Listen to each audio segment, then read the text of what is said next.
what the comments section's gonna look like.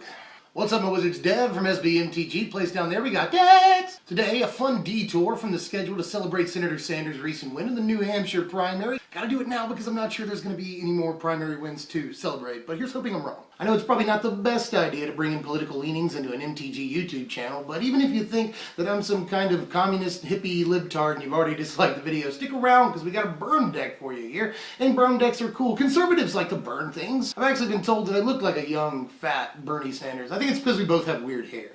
I've also been told that I look like Seth Rogen, like every day.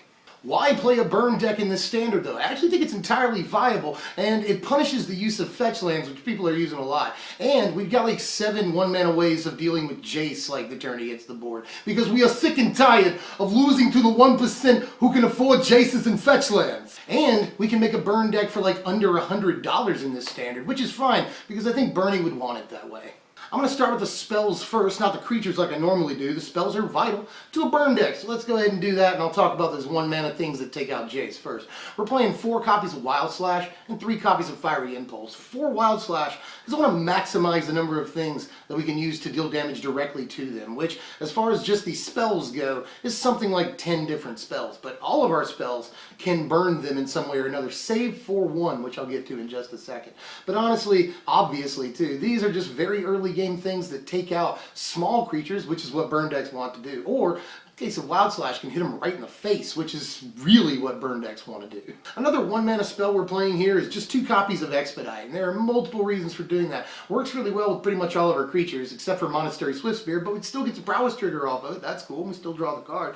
But we've got Abbot of Carol Keep in the deck. We've got Chandra, obviously Fire of Kaladesh, in the deck, and Expedite works really well with Chandra, Fire of Kaladesh. Really super duper well. It even works kind of well with Goblin Dark Dwellers, you know. You play your Dark Dwellers, you can make your Expedite free, draw a card, and give the Dark Dwellers themselves haste. So that's pretty cool synergy there too. We're playing 3 copies of Oath of Chandra in the deck. This is sort of our lightning strike. I'm not adverse to like putting some dragons in the deck, maybe just like 4 Thunderbreak and maybe 1 Avaricious Dragon, and putting in Draconic Roar. That's a good card too. But because we're playing a lot of copies of Chandra Fire Kaladesh in the deck, which is the right path to go down. We'll talk about that in a minute.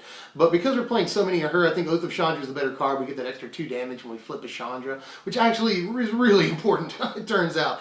And Chandra does a lot of damage on her own, but in any case, her Oath is important because it's a 2-mana thing that takes out early creatures first and foremost, and can do a little extra damage for us, you know, once we flip a Chandra. So it's pretty darn good, it turns out. Fine card. 2 copies of Roast in the deck. I mean, it's a no-brainer, right? We have to take out bigger guys too, including the Rhino, which is a card that we absolutely hate, so we have to kill him at all costs. So we have to deal with that. Let's play Roast. Also, it takes care of other stuff. You guys are fighting. Ziggy 1. There's 4 copies of Exquisite Firecraft in the deck, the single most important card that we play. This really helps beat control. That's pretty awesome. Is good with Goblin Dark Dwellers, like the best card in the deck with Goblin Dark Dwellers, so there's that.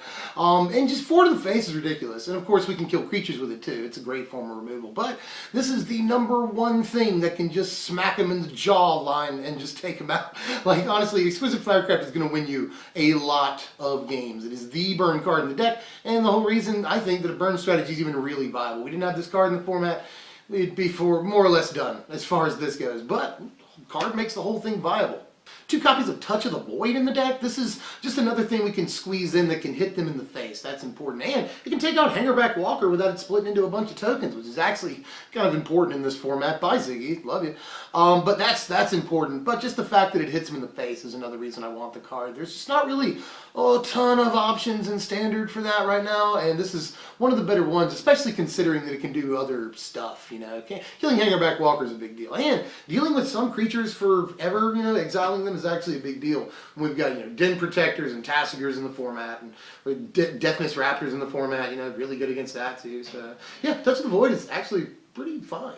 And finally, just 1 copy of Fall of the Titans in the deck. I was a little wary of it at first, but the card has actually been good when you do see it. If you can just cast like a 1 or 2 mana thing and then Fall of the Titans for 3 or 4 late game, that's actually a pretty good play, taking out one of their better guys and hitting them for 4 right in the kisser. So Fall of the Titans has been good, but I really wouldn't want to go more than 1, and I'm always a sucker for a 1 of X spell. I'm a fan of that. So, and this burn deck runs a slightly higher curve than a lot of burn decks do. You know, we've got to get to 5 for Goblin Dark Dwellers. So something, you know, we run 24 lands, that's like 2 more than a lot of burn decks, or even in like Legacy, way more than a lot of burn decks. So, you know, the fact that our curve is a little bit higher, we can cast bigger Fall of the Titans late in the game, and that actually can be really good. We're playing 15 creatures in the deck, and I think all of them are sort of, you know, no-brainer creatures. Starting with 4 copies of Monastery Swiftspear, which people are calling like the best red creature in Magic. It's just entirely possible. She's about to exit Standard, but she's still going to be a staple in Modern and Legacy. Her price will go up, very likely, as the years go on. She's going to be a tougher card to get. Monastery Swiftspear is just ridiculous. Absolutely dumb. We're playing a lot of 1 mana stuff and 2 mana stuff in the deck. So Monastery Swiftspear is crazy.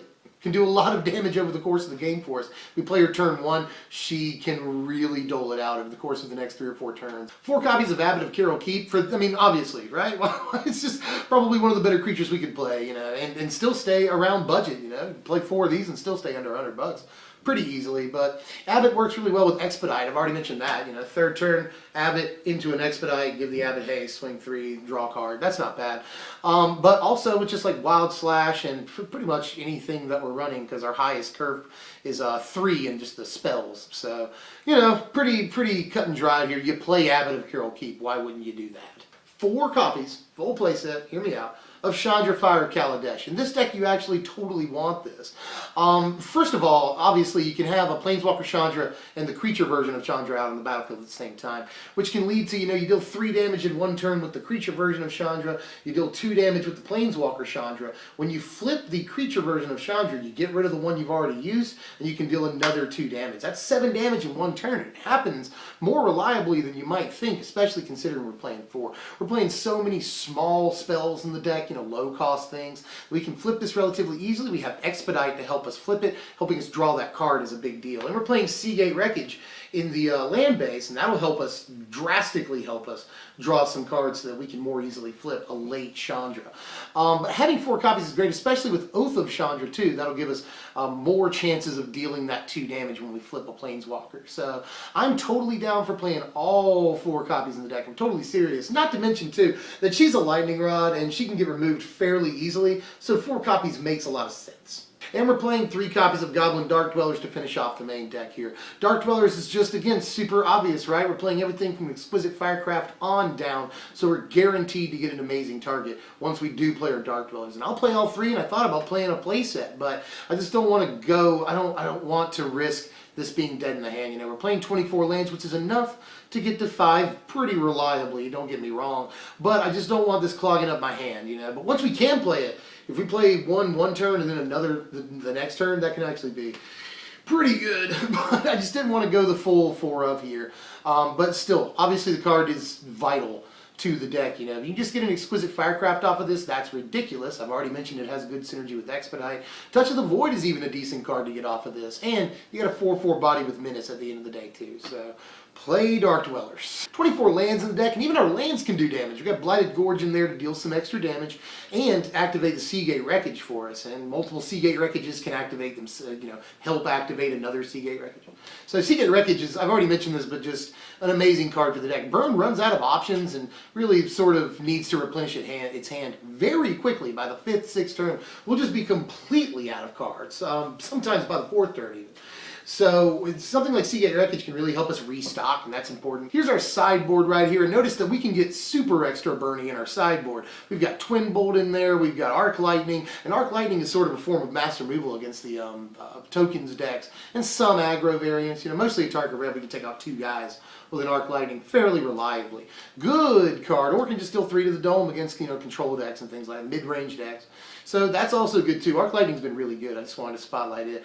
Consuming Sinkhole has been better than I thought it would be. A lot of the decks playing man lands right now, person lands right now, and this can take out one of those, or you just deal 4 to the head. That's could almost be a 4 of in the main deck, to be honest with you. The card has been really good. I cited in a lot.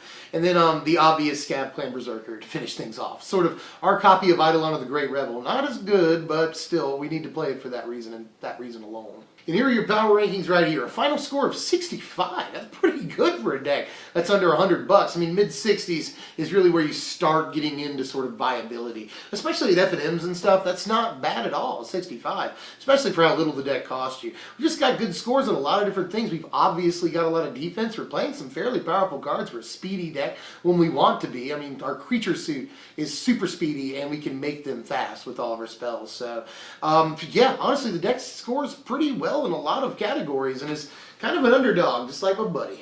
That's all I've got for now. We'll get back to our regularly scheduled stuff here pretty soon. Let me know what you want to see. I've already got a couple of pretty good ideas of what you want to see, but I'm working on like a million things right now. So just let me know what you want to see and how you felt about this. Burn, all political things aside, Burn is actually a deck that a lot of people really, really like in every single format. And it's cool that we can. It's fairly viable to play in Standard right now, especially with how creature-based the format is. We can either pick things off, or if they're playing Esper Dragons, try and just pound through for damage to the dome, you know. We've got things like Exquisite Firecraft to help us out. The deck has picked up more than a couple of games against Jeskai Black and Esper Dragons in testing. So, yes. Well, if you enjoyed the content, or even if you didn't enjoy parts of the content, you did enjoy other parts of the content, hit the thumbs up button. That would be really awesome if you did that. And then share the video. You know, that's cool when you do that. Comment. I've already talked about that. Sub if you're new, or if you just like my face. And I'll see you guys next time. I'm Deb from SBMTG. Thanks for watching, my wizards.